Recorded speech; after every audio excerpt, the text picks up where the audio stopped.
Hey guys, so I'm really excited about today's video because it's going to be a tutorial and demo on a palette that I am so happy I got my hands on. It's on the Kat Von D Serpentina palette, which everyone has been talking about, everyone's been doing reviews and tutorials on, so I figured I would jump on the bandwagon and I would do my own today. My review and full thoughts on this palette is going to be my next video, but I wanted to show you a demo and tutorial using the palette today. But today is only just going to be me using it and you seeing how the shadows perform.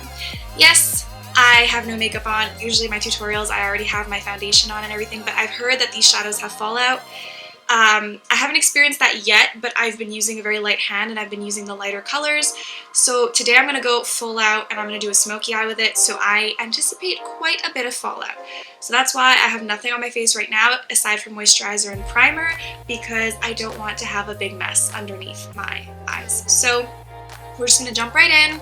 And it's going to be a talk through tutorial and I hope you like it. I'm going to start off by priming my eyelids with MAC's Soft Ochre Paint Pot. It not only primes my eyes well and keeps my makeup on all day, or at least my eye makeup on, but it also cancels out any redness or veins that I have on my eyes, which is really important when you're working with colorful looks, because you don't want your eyes, like your eye pigmentation on your eyelid, to affect the color you're putting on. Okay, so now that my eyes are primed, I'm going to go in with a transition shade. So because this palette doesn't have many neutral, matte, crease, and transition shades, I was going to stick with the shade Light Eye palette by Kat Von D because I figured if you own the Serpentina palette, chances are you're a Kat Von D makeup fan and you most likely own her shade Light Eye palette. However, my favorite transition color in the world is by Makeup Geek, and it's Creme Brulee. No, not Creme Brulee. Beaches and Cream.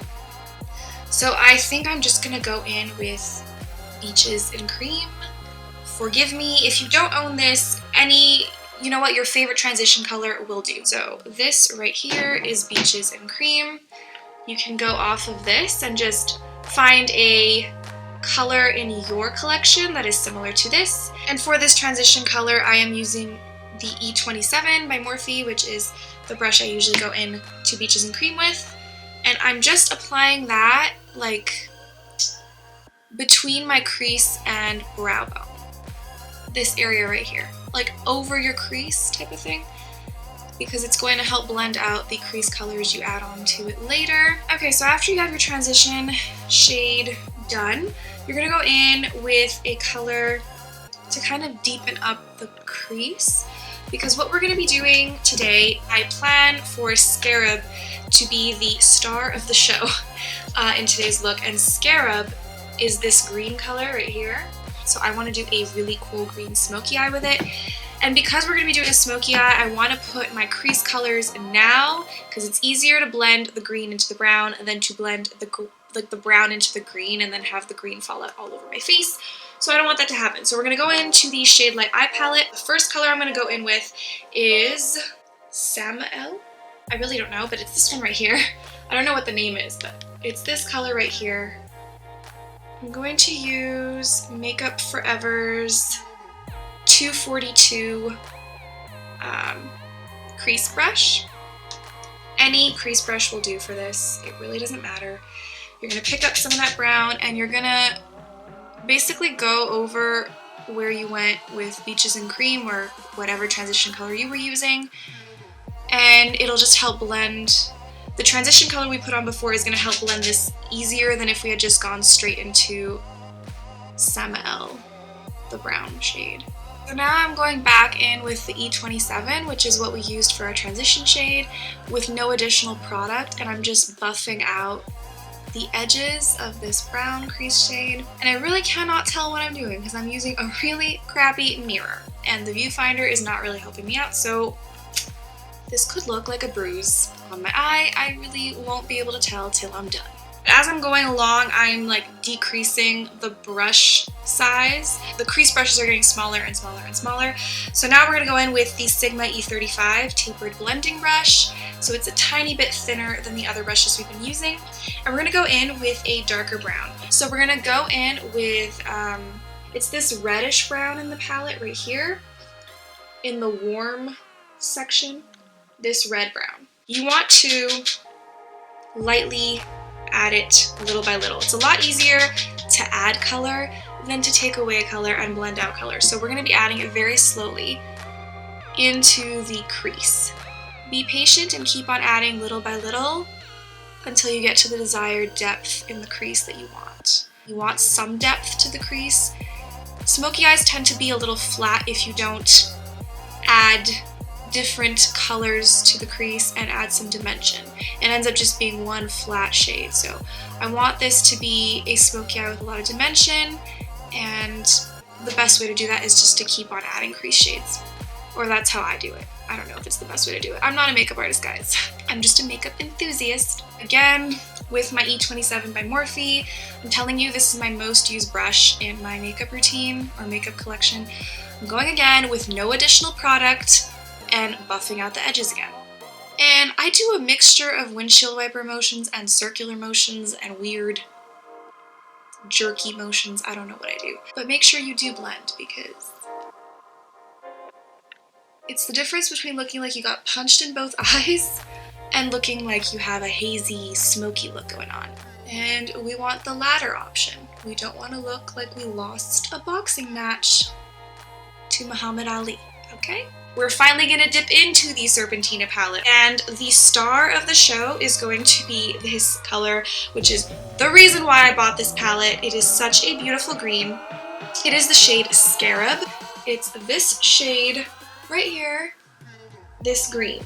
So what I'm going to be using is this flat shader brush that I got with the Urban Decay palette. I think it came with the Naked palette, I know. Throwback to those days. That was a very long time ago. But yes, we're going to use this brush because it's flatter and it's synthetic bristles. And synthetic bristles, in my experience, are a lot better to pack on shimmery eyeshadows with. And the flatter the brush, the less kick or the less fallout you'll get, because it's really just packing it instead of dispersing it everywhere. So we're going to try and use this brush with it. Oh yeah, it's working, guys. Look at that color payoff. I don't know if it's coming on camera and showing true on camera, but in real life, this thing is pigmented. Oh my god, it's gorgeous. So we're just gonna put this all over the lid. I think I went a little too high in the crease, but we're going to fix that. We're gonna work it into the lid, and then I will come back and show you what we're gonna do next. Right now it's looking kind of funky, but stay with me.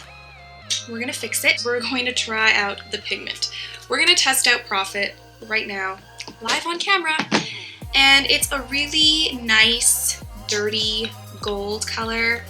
It's a really gorgeous pigment. We're gonna flip this brush on the other side, tap that on the inner part of...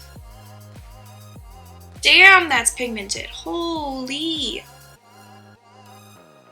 Oh my goodness.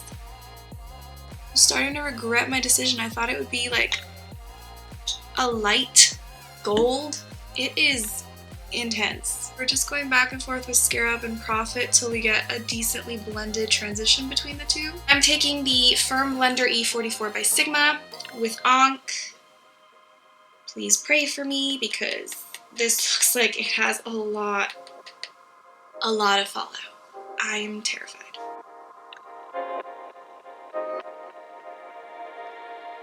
And like, this is just meant to like deepen up the crease. I'm blending this with the E35 again, which is what we used for our last crease color.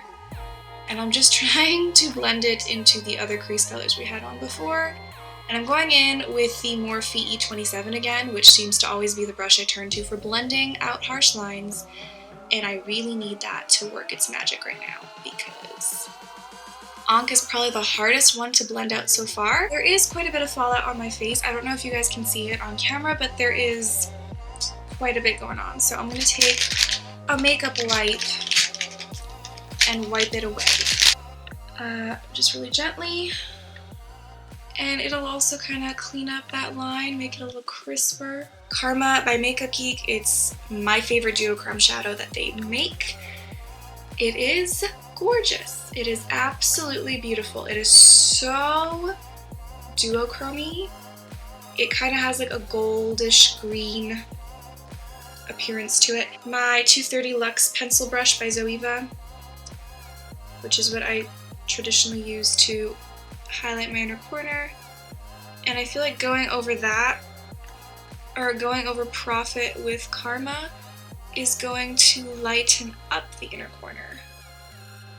And it has, since it has like a green duochrome shift to it, I think it's perfect for this. For a brow bone shade, I've been really loving the color Tempera from the Modern Renaissance palette by Anastasia Beverly Hills, this color right here. We're gonna use that today because it's a really pretty brightening color and it brightens up that brow bone.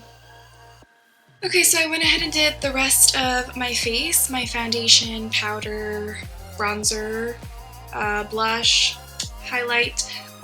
It's all gonna be listed down below. Eyebrows, I mean everything is going to be listed down below. We're going to go ahead and finish up the eyes. We're going to do the lower lash line now. We're going to go back in with Scarab, and we're going to take the pencil brush I used to highlight my inner corner before, the Luxe Pencil 230 by Zoeva. It's a tiny little pencil brush. It's ideal for getting into those hard to reach places in the face, on the face. English, not my forte. You're going to drag that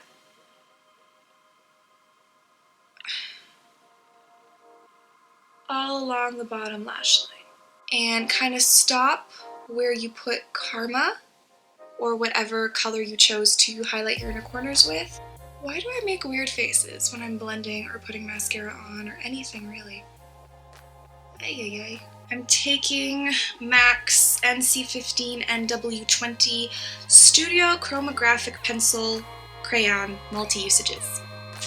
Basically a concealer pencil by MAC. This is perfect for a nude eyeliner in your waterline, so that's what I've been using lately, and it really helps open up my eye, and I'm really in love with it, so I would definitely suggest this if you want a long-lasting nude pencil for your waterline. It lasts all freaking day, and I think it's because it's a concealer.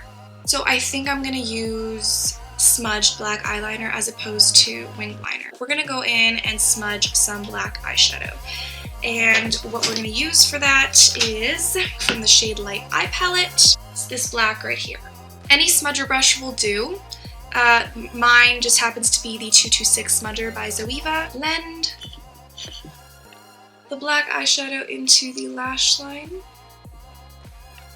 as best as you can. You could definitely go in with wing liner if that's what you prefer, but I think I'm just going to stick with the smoky look today. I'm just going to let the green be the star of the show. So I'm adding the black to the lower lash line as well, and it'll look even smokier when you add the mascara. So you can see the difference between this eye and this eye. This eye all of a sudden seems a lot more smoky than this eye. So that is what I was going for. So I'm just gonna pop on some mascara and then we're gonna move on to the lips, which I am really excited about. So the eyes are officially done, and now we're gonna move on to lips, which I'm excited about. I took inspiration from the advertisement for this palette. Kat Von D's makeup looks beautiful. It's the promo photo for the palette, the Serpentina palette, which we've been using today. And when I first saw that photo and I first saw her lips, the first thing that popped into my mind was the NYX Liquid Suede Liquid Lip Cream lipstick, whatever, in the shade Amethyst, which is this bright purple. I figured it would be fun for the video, so I'm gonna apply this and then we're gonna go ahead and put Profit over top of it. So I don't know if it translates as purple as it does in person on camera. This shit's purple, and it's all over my teeth. Doesn't taste too good either. So I think we're just gonna move on to Profit, and hopefully it doesn't make too much of a goopy mess. Oh yeah, that looks gorgeous. I would definitely encourage you to try it, even if you're just like me and you're gonna wear it in the house. Take a few Instagram selfies, post them, and then remove your makeup or go to work. I have to go to work after this, so I have to at least remove the lips so it won't stay on for long, but it still looks absolutely gorgeous. I think this looks awesome. I've always liked the look of green and purple together. Never thought I'd wear them at the same time on my face, but I love it, and I would definitely suggest stepping out of your comfort zone. I'm most likely going to have my review up before this video, so if it is up already, it'll be linked down below. If you like this video, if you liked me, or if you like my channel, please subscribe. It would make my day and you'd really be doing me a favor. Share and comment down below anything you would like to know about this palette or about anything in general. I love hearing from you guys. All my links to all my social media are down below in that description box, so go click away and follow me on Instagram, Twitter. I also have Snapchat. I hope you guys enjoyed. I love you all. I hope you guys are having a great day or night whenever you are watching this video, wherever you are in the world. I hope it is a great one. I will see you guys in my next video. Well, you will be seeing me in my next video. Bye guys. I am going to be doing a review today on an eyeshadow palette that has gotten quite the buzz recently, and it is on the Kat Von D Serpentina eyeshadow.